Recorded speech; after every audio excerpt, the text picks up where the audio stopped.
شروع اللہ کے نام سے جو بڑا مہربان نہایت رحم والا ہے۔ رسول اللہ صلی اللہ علیہ وآلہ وسلم کا ارشاد ہے کہ حسد صرف دو باتوں میں جائز ہے۔ ایک تو اس شخص کے بارے میں جس سے اللہ نے دولت دی ہو اور وہ اس دولت کو راہ حق پر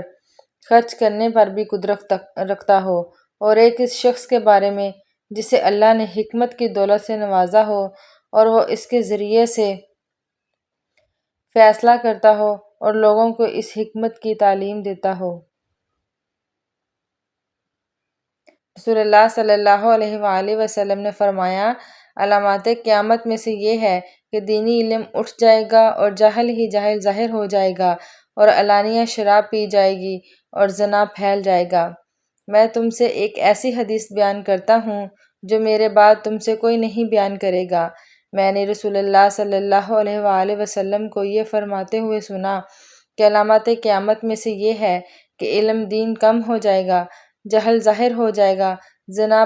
بکثرت ہو جائے گا، عورتیں بڑھ جائیں گی اور مرد کم ہو جائیں گے، حتیٰ کہ 50 عورتوں کا نگران صرف ایک مرد رہ جائے گا۔